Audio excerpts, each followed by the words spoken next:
Regular viewers of Off the Bar will know that Weybridge, and in particular the Alexander Public House, is a raging hotbed of football. But did you also know it's one of the great reggae hotspots of the world? Yes, reggae. Well, it is this week, because we welcome former reggae boy and Premier League superstar Marcus Gale to the programme. Alongside him, Dennis Wise, another Wimbledon old boy who speaks loud and boldly about another of his former clubs, Chelsea. Add that to the regular mix of Weight Watchers pin-up Tony Gale, ravishing redhead Alan Bentley of Private Line 88, and the lovely Mrs Robinson, otherwise known as Anne-Marie, with her tipping table, and you'll realise that we really ought to be cracking on. It's FA Cup quarter-final weekend, but there's plenty left to look forward to in the league, not least QPR at home to Sunderland, and the next test in their precarious journey towards Premier League safety. Reading Aston Villa is the sort of fixture the term six-pointer was invented for, while Liverpool Spurs is one of the glamour games of any season. In the Cup, Everton will be favourites to progress against Wigan, as of course will Manchester City at home to Barnsley. Millwall Blackburn is much harder to call, but the jewel in the weekend crown is United against Chelsea. Two very angry managers look to their stars to do their talking on the pitch. Those are the fixtures, and this a very wet pub in leafy Weybridge. But there's been a bit of sunshine, a bit of music, a bit of glamour to proceedings by introducing Marcus Gale. Welcome, Marcus. Good morning. To the Saloon Bar here at the Alexander. Now, I say sunshine and colour because I'm really talking about your role as a reggae boy. Yeah. Are you still a reggae boy, would you say? Of course. I haven't got the tattoo to prove it, but yeah, I'm still a reggae boy. It was a marvellous experience. It must have been 1998, the World Cup, and there you are with Jamaica. Yeah, it was a great moment for the whole of the Caribbean, not just Jamaica, but to have it, the first English-speaking team in the World Cup was an achievement that we can all look back on with great pride. Yeah. Let's talk about you then. Formerly with Wimbledon, with a few clubs, but let's start with Wimbledon. Would you say ex-Crazy Gang, or had that gone by the time you got there? There was a few members. There was John Fashanu, John Scales, Vinnie Jones, Hans Seegers was there as well. So I had, the tail off of the Crazy Gang. So I had a good schooling. Within the first 2-3 months, I got properly schooled just by being around these characters, and I learnt so much from them. I remember Robbie Earle telling me that after his first day's training, he's walking back to the dressing room to see his suit in flames hanging out the window. Yeah, well, it was that sort of place. I think we're probably the only club that could probably get away with, disrespecting health and safety at a training ground. Doesn't matter who you was, the players, the club, they just made you feel like, you're just one of us now. There's no superstars. Everybody starts from zero and you earn your stripes. And it was a character building period for my life anyway. Ozzy Ardiles was sitting on that stool a couple of weeks ago, and I asked him, was it true that he'd give it all up, everything he's won, including a World Cup medal, for just one game? He said, for just one game, I would give it all up. Would you like to go back? Yeah. Without hesitation, I would. I don't miss the aches and pains though, or the ear bashing from managers. But no, I'd love to just go back in time. Not as easy as it was, back in the day. But I'll try to keep myself as fit as possible to play the game. Well, you're dragging yourself out of retirement to play for the PFA Legends Tournament in Barbados. That must be a bit of a hardship. Yeah, I'll be getting into training pretty soon. Want to be in as best shape I can as possible, just to really enjoy it. Last year I didn't enjoy my time as much because I had a little injury problem and it affected me being out there. So this year I want to be properly fit so I can really enjoy it. And at the same time I'm going to see my grandparents out there and some family members at the same time. But you're still involved with football on a day-to-day basis. You're a manager at Staines. Yeah, I left AFC Wimbledon last summer to take up the first team manager spot at Staines Town. It's my first step into management. Really enjoying it. There's difficulties as well with our position in the league at the moment, but I believe we've got a good young side to get ourselves out of it. And it's a learning experience for not just myself, but the club and all the players. So. How have you found the transition then from being one of the lads to being the boss? It is difficult. You do miss the banter side in the changing room. Even I'm in there with them, but I've got to detach myself away from that and put my serious head on, even though I want to get in there and start ribbing people. I'm sure they want to rib me as well, but there's a line of respect on both parties. So it is difficult, but I do join in training now and again with them and get involved. You share a surname, not the same spelling, with our own Tony Gale. You're too young to have ever played against him, aren't you? No, but I think I did. I'm sure he... When did he retire? 95, 96? 1937. No, I wasn't born then. But I'm sure I've played against him, yeah. And he made a deep impression on you. I think he never. Probably the other way around. I used to be told hit first instead of being hit. So, yeah, I probably gave him one before he got me back. Well, Marcus hinting that he was slightly harder than Tony Gale as a player, but he could never have been faster because you were quite a whiz, weren't you? Well, I was a quick player, as you and Alan would have seen. You're... Yeah. Right. No, I wasn't. Actually, it was all up there. I was very whiz up there, 10 yards, first 10 yards. You're 10 yards between them. Now I'll say something interesting about Norwich against Southampton. I saw Southampton last week against Queen's Park Rangers and they lost the game. And I was talking before with Alan, 65% possession of the game. They played all the right football and Pochettino had them playing lovely, all this pressing game. And then all of a sudden, mistakes and it cost them. Now I just wonder how long you can play this lovely football and expect to survive. And they're just after that brief little throw when he came in, when the results went up, now they're starting to slide. This is why I think Norwich are going to beat them at the weekend. Norwich can turn it round. They got battered, as we know, last week, 4-0, Kagawa with a hat-trick, but that was a result that was expected. And normally, Chrissy Hughton's got this knack of, when they do get beat, getting a decent result at home. So I'm going Norwich. Yeah, and to be fair, Norwich have been good at home. I mean, they've beaten Man U, Arsenal, Tottenham in the Cup, beat Everton the other week. I just think it's a tough one to call. I mean, I hate to sit on Gailey's fence, but if you had to push me, that's where I'd be going. 12-5 the draw. Southampton have lost 8 away. As Tony said, they're perhaps conceding too many again all of a sudden. I think the draw's the value in this one at 12-5. I'll give you that, which you'll be glad about. QPR against Sunderland, it's escape to safety, not victory, isn't it? Yeah, well, I'm not having QPR still, despite that victory down at Southampton. I think, as Tony said, it flattered them. Sunderland, all of a sudden, I know they 2-0 down against Fulham, but they do have a goal threat now, at least, with Graham alongside Fletcher, also Sessegnon. This, I think, will be the final nail in Harry's coffin. I think Sunderland will win this one. They're a big price at 9-4. I think this will effectively doom QPR. They're already 3-1 on to go down. This will be the end of them. Yeah, it's as I say, I saw QPR last week, and I don't really fit. They didn't convince me, Matt. I thought they got lucky on the day. Rob Green pulled off some good saves late on, and I just look at Sunderland now, and I'm not really convinced about Sunderland either. I thought Fulham were far better than them until Sunderland got into the game in the second half. So it's a difficult one for me. So I'm on the cushion. It's a draw. It is a nice big cushion, isn't it? Reading against Aston Villa, only the one goal, the defeat by Man City in the week. So signs of a turnaround at Villa? Well, I think the big teams just tend to do enough, and that was the result why it was 1-0 for me. We're talking about 6-pointers. This is a 12-pointer because both teams desperately need this, and this is make or break. I still can't divide them. That's why I'm going to go for a draw. If anything, I'd edge towards Villa, but I think the safe money's the draw. So I'm going with Tony there, slightly edging towards Villa. They have improved marginally of late, and Reading simply concede far too many goals. They do have something of a goal threat. They scored at Everton last week, but they score too often when they're already a couple of goals down. That's the problem with them. It's always this retrieval mission. So if you were to push me, I might have a little bit on Villa, but again, the draw, perhaps the better value. All right, West Brom against Swansea. If there was such a thing as a merit badge in the Premier League, would you give it to these two? They've done pretty well, haven't they? They have, but that's the problem. How the heck do you call this one? I mean, you look at the coupon, it's just draw, isn't it? And here's another one. West Brom have been good at home. They've won 8. They've beat Man City there, of course. Swansea, their games away from home tend to be pretty tight. Only 27 goals, both for and against, in their games away from home. I think it's going to be tight. Again, I hate to say it, and I hate to sit on the fence, but the draw again has to be the call. Yeah, I mean, that would be the safe man. I'm just going to go for a West Brom win because it's at home. Swansea won. They beat Newcastle last week. Newcastle with a better side. This is the difference with Swansea this year. They can play poorly, yet they can still win a game. And they got the trophy in the cabinet as well. But I'm just going to go with West Brom on this one. Just. OK.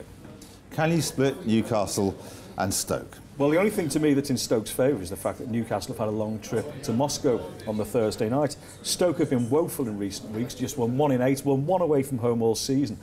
but I still think at some point they've got to come good. Now, they're a big price away from home. You can get them with the draw as well at even money. I'm going to hedge my bets and go Stoke plus the draw, even money. What has happened to Stoke?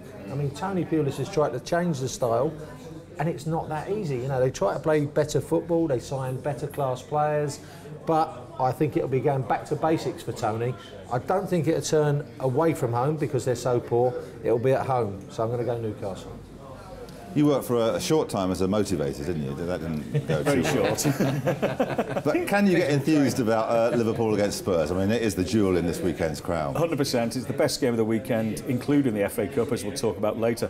Again, Liverpool, oddly enough, going off odds-on against one of the top teams. Tottenham are 3-1, and they've got a decent away record, Tottenham.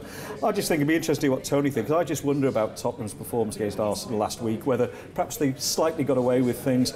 I think Liverpool will score. You know, Sturridge and Suarez on fire, and I think that Dawson and Vertonghen, it's much tougher for them against this two than it is against the likes of Giroud. So I think Liverpool will score.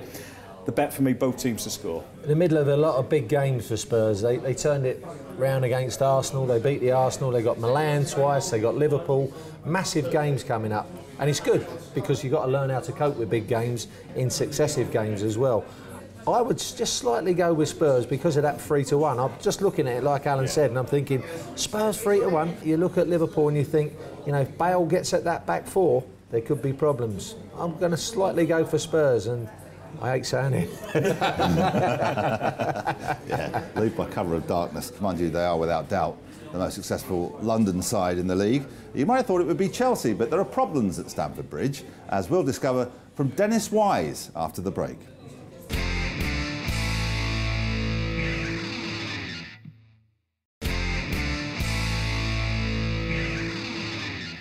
Welcome back to Off the Bar. Earlier in the week, I caught up with Dennis Wise, one of Chelsea's favourite sons, and a person in a great position to talk about the club's current problems, even though he didn't really want to.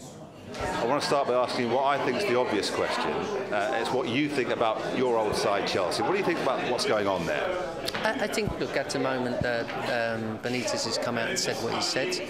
I think now maybe it's time that kind of gets left alone to do what he needs to do, and that, you know, the fans hopefully get behind him. In fact, if they don't want to get behind Benitez, get behind the team, you know, because it's important that the club progress in the Champions League and try and win the Europa Cup and try and win the FA Cup as well, you know. So, you know, if I'm going to send a message out, my only message would be, you know, get behind the team and get the lads going a bit and try and achieve something this year. Is it easier for you to take a view on Chelsea and other issues because you're not actively managing at the moment? It's very difficult, you know. You look round, and obviously the situation there is very difficult in what's happened, and a lot of things. In fact, because one of my closest friends, you know, in football, Robbie is gone from there, and I ain't going to harp on it. It's happened, and things happen in football. But you know what? It's Chelsea Football Club. It's in my heart a little bit, you know. It still is in there, and I want them to achieve things, and you know, all you can try and ask for is get behind the team and nothing else really, without harping on of what's happened over the last few weeks, and hopefully they can achieve what they need to achieve. Is there a parallel to be drawn there between yourself and Robbie, in that you're both out of the game at the moment, but obviously waiting to come back? Yeah, look, at some stage I'm sure Robbie will come back into the fold in some capacity, whatever club it is, and obviously myself, if the right thing came up, yes, I would as well.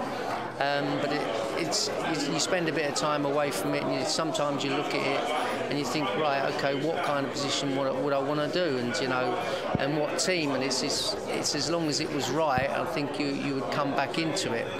But if it wasn't, then you just stay away from it. Do you think it's getting more precarious now than it used to be, this management game? I think it's becoming a bit difficult. I think it's more the press people, the ones that make this tick over and bring it all to the fold, you know, by some of the things that they write and put pressure on the managers nowadays when they don't achieve what they should achieve, you know. But I'm all for giving managers a bit of time, you know, and not jumping on the bandwagon and trying to, I think get rid of them as quick as possible, you know, because you want to go into the football club, and it does sometimes take a little bit longer than you expect, and sometimes you just want to be a bit patient with it. Dennis Wise talks management. 4 football experts around the table now. Myself, credentials, don't need to mention them. Can't remember them, actually. Tony Gale, former player, a prophet of the punting world. Alan Bentley, but only one manager, Marcus Gale. So you get the question first. I mean, you listen to what Dennis had to say. Do you go along with it? Yeah, I do go along with it. I think obviously the press, they can generate, you know, the atmosphere at any grounds. They've got the power to do that. And at the same time, they can do a lot of healing as well. But you know, at the same time, the manager's got to do his part. But fair play to him. I think he was right to stand up for himself, and another response. Definitely, but yeah, I agree with you. You've got to stand up for what you stand up for. Now, if you were David Moyes, the Everton manager, and you're looking ahead to the visit of Wigan, you'd be reasonably confident, wouldn't you? Yeah, they should be going into that game fully confident. Their form is very good at the moment. I'd expect David Moyes and Everton to pull through. Prophet? Well, Everton third favourites for the Cup at 5-1. I think Everton will win. Wigan tend to pick the second string if they can pick a second string. Everton have lost just one at home all season. The thing is with Everton, though, and this is copped through so many times, they keep conceding. They win games but keep conceding. And again, you can get 9-4, both teams to score, but Everton to win in this one. Happened against Oldham, happened against Reading last week. I think it could happen again. That's the value for me. Yeah, I think it's one where you've got to watch the team sheet as well, Matt, because in the last round, Wigan rested all their players, and the league is of paramount importance. You've got to stay in this Premier League. I think he'll probably rest 5 or 6 players, Martinez, and they wouldn't have won it anyway with their full team, as I see it, because Everton are the better side. So I think this is a not bet for Everton, but not at that price, though. Everton to win. OK, here's a junior entry-level question for you. Do you think that Manchester City will beat Barnsley? Well, I think there's a fair chance. This is very important, the FA Cup now. When you start getting knocked out of Champions Leagues and you're 12 points behind the Premier League leaders, Manchester United, I think Man City will wipe the floor with them, Matt. I think it's just a matter of how many. Well, yeah, I mean, if you look at Barnsley, the mini revival has ended. They haven't won in 3. You know, Bristol City put 5 past them the other week. I mean, City, this could be anything, depending on how many City want to run up. City favourites of the Cup, worthy favourites, and they'll romp this one. On Saturday afternoon, Millwall are up against Blackburn Rovers, and at the same time, we are going to a fringe theatre to see Macbeth, because my 12-year-old is studying at school in New Cross. You couldn't pay me enough to go to either, to be honest. But it's the same time. I don't go. Anyway, it's beside the point. Millwall or Blackburn? I'd sooner be down a New Den. I'll blow Macbeth out. It's a tricky one. I mean, this is 50-50. Both teams are not in very good form in the league. Appleton's gone into Blackburn. He's got problems. He's got to get about 10, 12 players out. He's got a huge wage bill. Kenny Jackett has sold his best forwards, Wood and Henderson, and they've just, you know, dropped like a stone through the league. Anything on the day. I would go a draw, and then we'll see who's going to win it up at Ewood. But I couldn't divide the two of them. I'm going to go with Blackburn simply because of some of the players they've still got in that squad. They've still got a sprinkling of quality. They're in a wrong position. Gailey's just said that they've sold the best 2 strikers. Millwall, I can't see where the goals are coming from. Not a great game. One to avoid. Not Macbeth for me though either, but Blackburn at the price. Well, Macbeth for you, Mark? I won't be going anywhere near it. Staying away. I've been Billericay. But I feel the advantage with Millwall at home. Yeah. I think a difficult place to go to anyway, no matter who you're playing. I think they'll just about sneak through. OK, we move on to, well, the best of these 4. I don't know if it's the best of the weekend, United against Chelsea. It's a great time, Matt. I mean, Chelsea, again, they need to put a bit of silverware in there. He's in the same problem as Mancini. He's Benitez. That's why all the pressure of the newspapers is coming upon him, and senior players are on him as well, so he's got to sort that out. And at the same time, he's got to try and win a big football match at Manchester United. I think United will beat them. I think United are really going to be spurred on by what happened in midweek. They were the better side, and tactically, he got it spot on, Sir Alex. I don't agree with what everybody's saying about Rooney, he should have been playing or whatever. Remember the first game in the Bernabeu, he was poor. And he's not his best striker, Van Persie is his best striker, so he couldn't afford to play the 2. So I think Sir Alex got it spot on, and he will do for this one. United for me. Well, United for me, but I do think Rooney will play. He's still odds on to stay at United next season, 7-2 to leave. Paris Saint-Germain are the bookies' favourites as to where he's go. Then you've got City, Everton, a massive price. I think he'll start. And just for a bit of value, a bit of fun, I'm going to have Rooney to score at any time at 6-4 in this one. What do you reckon Colleen say? For me, I think through history, Chelsea as a bogey side at Old Trafford that might have a role to play in there. Offside drop. It was a goal though. But with Man United having the experience of the other night, the defeat, I think there will be a big backlash and a commanding performance. I don't know which way to call it on this. I'll probably see it as a draw. Lads, thanks very much. We were taking the mickey out of Tony a little earlier for having a lack of speed. We won't believe how fast he gets to the tipping table.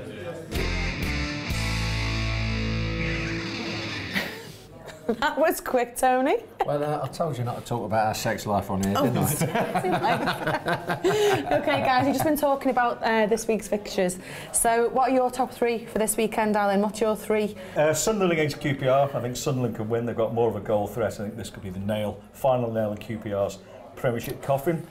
In the FA Cup, a bet that's caught for us in recent weeks. Everton to win, but both teams to score. Everton can't keep a clean sheet. And after what's happened midweek with Wayne Rooney in the game at Old Trafford, Rooney to score at any time, and that's 6-4. Do them as singles. If you want to put them in a treble, pays about 25 to 1. So we're trying to find a bit of value here, aren't we? That's it. So here's the value this week. Man United to beat Chelsea at 4-5. Norwich to beat Southampton, because I wasn't convinced about Southampton at QPR. I've been gone there last week. And at the bottom, I've gone West Brom Swansea. I've gone for a draw because they're very difficult to separate. That pays 13-1. Back them all individually and one cops, and you maybe get your money back. Well, let's just hope you're a little bit more lucky this week, Tony, because... Nothing to do with luck, I'm just useless. What, in the bedroom? Uh-oh. Told you, no! Marcus, what's your top three? Well, my top three, my treble, I'm going to go for a Liverpool win at home to Spurs. I'm going to go for Southampton versus Norwich with a Southampton win. I feel that they've got quality players in there. And then in the FA Cup, I'm going to go for Everton versus Wigan. Everton win. I just feel that they're comfortable in the league. Yeah. They can relax a bit and just play some entertaining football as they've been doing all season. Brilliant, thank you. I've just been looking back at the bar at a bit of the film we did with Dennis that we didn't show. You're going to like this. I work a lot with Tony Gale. I mean, is there anything that can be done for someone that size, or is it too late? Carry on drinking, Tony, and getting bigger, mate. You ain't gonna. It's not gonna change for you, mate. Honestly, it really isn't. Can't let him get away with that. Can't go. Well, that comes from a man who's had a pup named after him, a nasty little 5-footer. No, I love Wisey. He's had such a good career, didn't he? And I think he made the real most of it as well, and played with some super players at Chelsea. And that was still the best Chelsea team I've seen, although it didn't win the league. Best Chelsea team. Anyway, look, there is hope. You can do something about the immense weight problem that you have, and we've got two people here who are going to help you. Marcus, Mrs. Robinson. Balls.